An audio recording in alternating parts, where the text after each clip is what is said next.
기독교 신앙에는 네 기둥이 있습니다. 한 건물을 네 기둥이 받치고 있듯이 기독교 신앙에 네 기둥이 받치고 있기 때문에 흔들리지 않습니다. 첫째는 창조 신앙, 둘째는 임마누엘 신앙, 셋째가 십자가 신앙, 넷째가 부활 신앙입니다. 창조 신앙으로 말하자면 하나님이 우주와 사람을 창조하신 그 창조 신앙의 창조의 역사가 창세기 1장에서 창조 역사가 끝난 것이 아니고 창조하신 하나님의 영은 지금도 성도들을 통하여 교회를 통하여 창조의 역사를 계속하고 계십니다. 그래서 창조하신 하나님의 영을 믿는 크리스찬들은 항상 세상 사람들에 비해서 창조적인 능력, 창조적인 비전을 항상 지니고 세상에서 앞장서게 됩니다. 임마누엘 신앙이 있기 때문에 어떤 역경, 어떤 시련에서도 우리는 우리와 함께 하신 하나님을 믿는 신앙으로 항상 낙관적이고 긍정적이고 희망을 품고 살아가게 됩니다.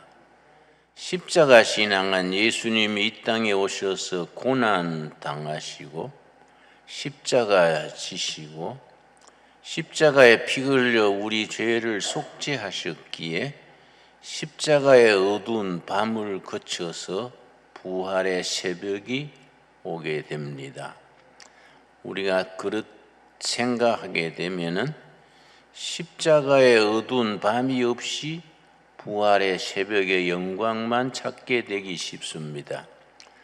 부활 새벽의 영광은 십자가의 고난의 밤을 거쳐서 오게 된다는 것을 항상 마음에 새겨야 합니다. 기독교 신앙의 힘은 어디서 오느냐? 크리스찬들의 영적 에너지는 어디서 오느냐? 부활 신앙에 대한 확신으로부터 그런 능력, 그런 에너지가 오게 됩니다. 지금 우리가 부활절을 맞으면서 특별히 지구 저쪽 편의 우크라이나 같은 나라의 그 국민들을 위해서 우리 중보 기도해야 합니다. 러시아가 우크라이나를 공격해서 참 착한 백성들이 어린아이 남녀노소 많이 죽임을 당하고 있습니다. 러시아 군대가 손을 뒤로 묶어놓고 죽이고 수천 명, 수만 명이 희생당하고 있습니다. 그들을 위해서 우리가 기도해야 됩니다. 이 땅에 진정으로 부활절의 주인 되신 예수님의 능력으로 지구상에 참 평화가 올 수 있도록 우리가 기도해야 됩니다. 우크라이나 사태가 참 그분들은 그렇게 고생하지만은 그로 인해서 우리 한반도 대한민국에는 좋은 일이 있을 것으로 저는 생각합니다. 푸틴의 정권이 이번 우크라이나 침공으로 몰락을 하고 러시아의 민주주의 정부가 들어설 것이다. 저는 그렇게 생각합니다. 러시아의 민주주의 정부가 들어서면 대한민국 민주주의 정부와 힘을 합쳐서 우리가 극동 항로를 개설하게 되고 시베리아 개발도 함께 하게 되고 우리나라가 통일한국 이후에 세계 4대 강국으로 발돋움하는 데에 큰 힘이 될 것으로 생각합니다. 러시아가 그렇게 민주화가 되고 중국이 약화되면은 북한은 약해질 수밖에 없습니다. 그때가 우리가 통일한국을 이루는 정말 기회가 됩니다. 통일한국이 돼야 됩니다. 그러면은 세계적인 석학들이 평가하기를 남북한의 통일만 되면은 남한의 기술과 자본, 경영이 북한의 노동자, 지하자원, 북한의 토지 다 활용해서 메이드 인 코리아 한국 제품이 세계 백화점, 세계 시장에 진출하게 된다. 그럼 메이드 인 차이나를 눌리고도 앞서게 된다는 평가입니다. 우리가 기도해야 됩니다. 북한 지하교회 동포들도 부활절을 맞으면서 지하에서 정말 눈물에 기도하면서 우리가 기도하고 있습니다. 우리가 부활신앙을 믿는 우리 남한 교인들이 북한의 그 지하교회 교인들이 함께 부활절을 맞을 수 있는 날을 위해서 기도해야 됩니다.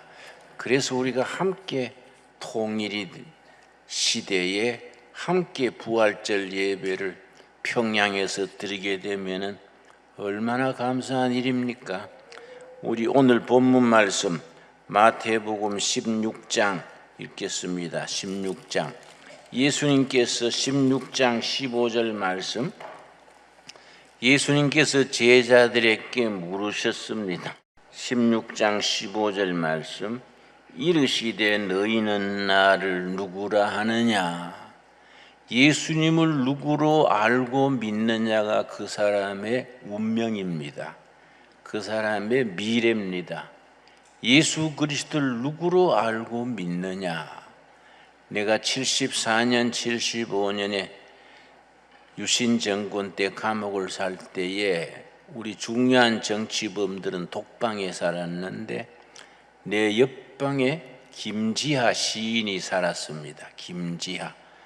나하고 나이도 동갑이고 함께 정치범으로 살았는데 나는 김지하 시인 같은 분은 정말 노벨 문학상을 받을 만한 뛰어난 분입니다. 옆방에 서로 살면서 성경을 읽었습니다. 성경을 열심히 읽고 또 읽었는데 내가 몇 해 전에 김지하가 자기 자서전을 썼습니다. 흰 그늘의 길, 이런 자서전을 썼습니다. 같은 해 나도 황무지가 장미꽃같이 이런 제목으로 3권짜리 자서전을 쓰고 김지하도 3권짜리 흰 그늘의 길을 썼는데 내가 김지하의 자서전 나왔다는 얘기를 듣고 일부러 서점에 가서 사다가 한숨에 다 읽었습니다. 읽고 내가 무릎을 꿇고 기도했습니다. 감사 기도를 했습니다. 뭐이 감사냐 하면은 김지하는 캐톨릭 신자랬습니다. 원주 교구의 지학순 주교에게 영세, 우리를 말하면 세례지요. 세례받고 문화운동을 열심히 했는데 감옥에서 성경을 열심히 읽는 기록을 자서전에 쓰면서 끝에 뭐라고 썼느냐 하면은 나는 성경을 읽고 또 읽고 나서 예수 그리스도는 지상에서 가장 아름다운 인간인 것을 알게 됐다. 그런 구절이 있습니다. 그게 뭐의 문제입니까? 부활하신 주님, 십자가를 주신 주님, 부활의 주님이 아니고 생명의 주인 되신 주님이 아니고 인간 중에 가장 아름다운 인간, 공자님보다가 급수가 높고 석가모니보다 더 아름답고 소크라테스보다가 더 훌륭한 지구상의 모든 인간 중에 가장 아름다운 인간이었다. 그렇게 썼습니다. 거기는 신앙 고백이 빠져 있습니다. 부활신앙이 없는 겁니다. 석방된 뒤에 김지하가 자기에게 영세를 준 지학순 주교를 찾아가서 말했습니다. 신부님, 나는 교회를 떠나겠습니다. 기독교를 떠난다는 거지요. 그 지학순 주교님이 자기한테 영세받은 촉망받는 지식인이 그래 말하니까 놀라셨겠지요. 자네 무슨 말인가 하니까 기독교로서는 이 민족의 모순과 부조리를 극복할 수 없다는 걸 내가 깨달았습니다. 예수 그리스도의 복음으로는 이 민족의 한과 서름, 부조리와 아픔을 극복할 수 없다. 그래서 기독교를 떠난다고 그 말을 자서전에 썼습니다. 같은 시기에 같은 지역 살면서 나는 성경을 읽다가 은혜 받고 성령 체험하고 부활하신 예수님이 이 민족의 희망이다. 대한민국이라는 나라는 그리스도 교회가 책임진다. 그런 확신을 가지게 되었습니다. 십자가의 신앙과 부활 신앙은 우리의 생명 같은 신앙입니다. 그래서 예수님이 제자들에게 너희는 나를 누구라 하느냐 물으실 때에 베드로가 대답했습니다. 16장 15절 말씀. 이르시되 너희는 나를 누구라 하느냐. 여러분 다시 말씀드립니다. 예수님을 누구로 알고 믿느냐가 그 사람의 운명이고 그 사람의 미래고 가장 중요한 문제입니다. 자, 16절 베드로가 뭐라고 대답했습니까? 시몬 베드로가 대답하여 이르되 주는 그리스도시요 그리스도 메시아 그리스도시요 살아계신 하나님의 아들이시니이다. 살아계신 하나님의 아들이시니이다. 여러분 아멘 하십니까? 베드로와 같이 고백합니까? 그래서 베드로가 학문이 없고 교양이 없는 밑바닥 청년이면서도 신앙 고백이 분명했기 때문에 예수는 그리스도시다. 부활하신 예수님이 모든 사람의 구원이고 희망이다. 확신이 있었기 때문에 사도 중에 사도가 될 수 있었습니다. 예수님이 그 베드로의 고백을 듣고 뭐라 했습니까? 18절입니다. 18절. 또 내가 너게 이르노니 너는 베드로라. 내가 이 반석 위에 내 교회를 세우리니 음부의 권사가 이기지 못하리라. 너는 베드로다. 네가 고백하는 신앙 고백 위에 주는 그리스도 메시아시요 하나님의 아들이로소이다. 그 고백 위에 내가 교회를 세우겠다. 그 신앙 고백 위에 교회가 세워져 있습니다. 창조 신앙, 임마누엘 신앙, 십자가 신앙, 부활 신앙 위에 교회가 세워지고 우리가 그 신앙 고백을 가지고 천국 갈 때까지 세상에서 승리하는 생활을 하게 됩니다. 자, 21절입니다. 21절. 이때로부터 예수 그리스도께서 자기가 예루살렘에 올라가 장로들과 제사장들과 서기관들에게 많은 고난을 받고 죽임을 당하고 제3일에 살아나야 할 것을 제자들에게 비로소 나타나시니 예수님이 고난당하시고 죽임당하시고 묻히시고 그리고 제3일에 다시 살아나실 것을 제자들에게 말씀하셨습니다. 그래서 기독교 신앙을 일컬어 제3일의 신앙이라고 말합니다. 첫째 날과 둘째 날은 고난받는 날, 십자가에 짐을 지는 날, 왕따당하고 핍박받고 세상적으로 고난을 이기며 사는 날, 첫째 날, 둘째 날입니다. 그러나 셋째 날, 제3일은 부활의 날입니다. 그래서 기독교 신앙을 제3일의 신앙이라고 말합니다. 첫째 날, 둘째 날은 고난당하고 핍박당하고 그런 날이지만은 셋째 날은 부활의 날입니다. 이 기독교의 참 힘이고 우리들의 영광입니다. 누가복음 9장 22절 찾겠습니다. 누가복음 9장 22절 말씀에 우리 복음서에서 계속해서 제3위를 강조합니다. 제3일이 있기 때문에 우리는 생명을 얻고 희망을 가지게 됩니다.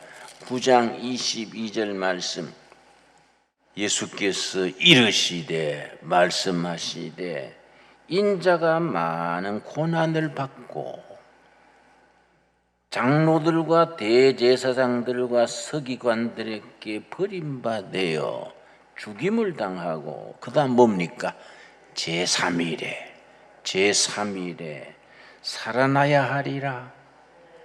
예수님의 제자들은 예루살렘에 올라가는 길에 죽으러 가는데 가기 싫어서 뒤처져 가지고 억지로 따라갔습니다. 그러나 예수님이 앞장서서 갔습니다. 왜 그렇습니까? 제자들은 첫째 날과 둘째 날의 고난만 생각했기 때문에 그렇게 가기 싫어했습니다. 예수님은 첫째 날, 둘째 날 뒤에 제3일의 부활의 날을 보셨기 때문에 앞장서서 가시는 겁니다. 우리도 세상살이에서 고달프고 힘들고 고난이 올지라도 우리는 가슴에 제3일의 신앙, 부활신앙을 가슴에 품고 승리하는 우리들이 될 수 있게 되기 바랍니다. 13장 22절입니다. 누가복음 13장 22절 말씀, 참 세례 요한이 정말 담대하게 부르짖었습니다. 누가복음 13장 22절 말씀, 예수께서 각 성 각 마을로 다니사 가르치시며 예루살렘으로 여행하시더니 어떤 사람이 여짜오되 주여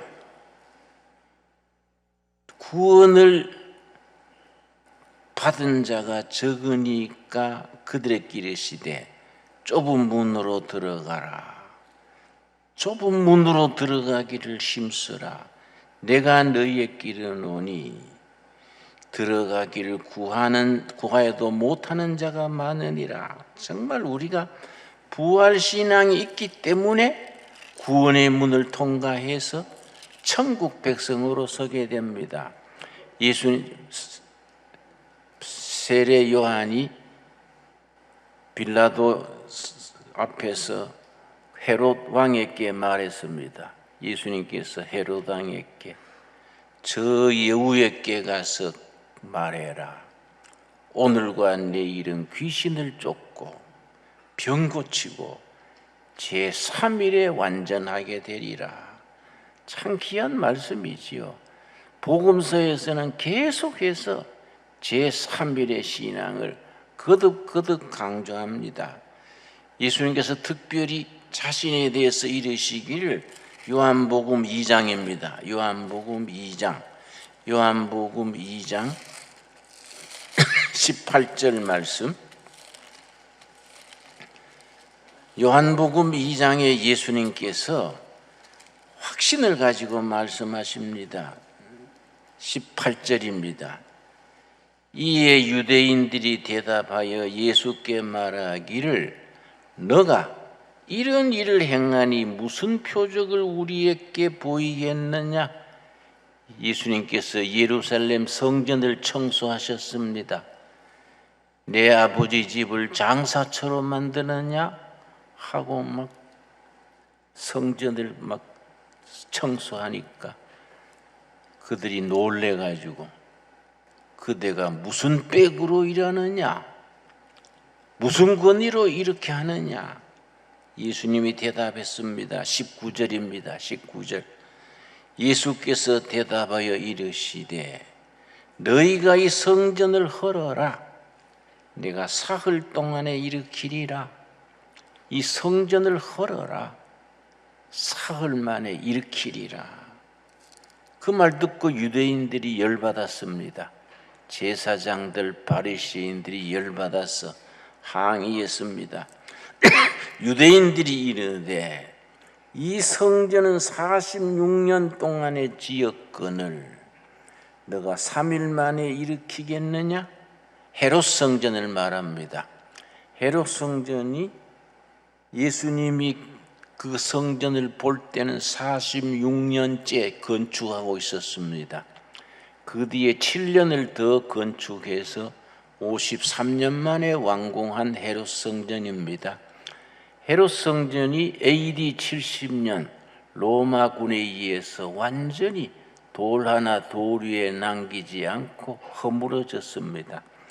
예수님이 46년간 지은 헤롯 성전을 바라보고 말씀하셨습니다. 이 성전을 헐어라. 내가 3일 만에 일으키겠다.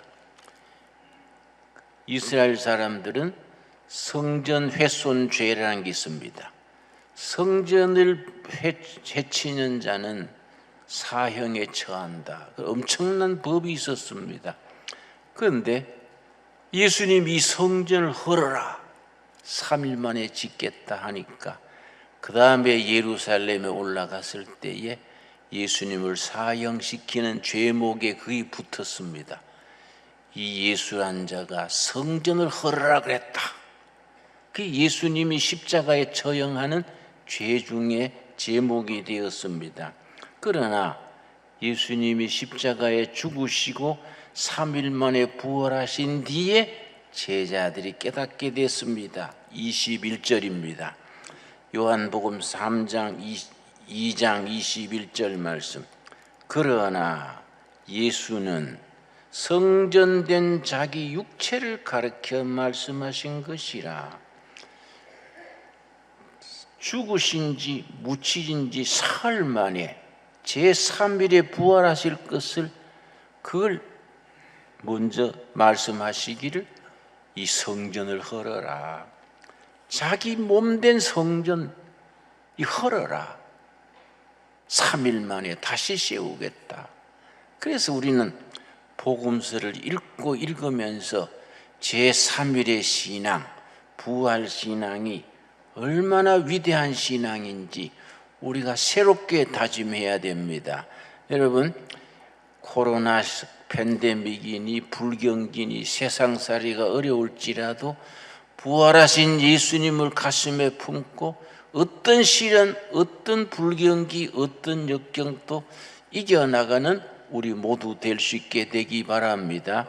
그래서 예수께서 베드로 제자들에게 물으신 말씀, 마태복음 16장 15절, 너희는 나를 누구라 하느냐?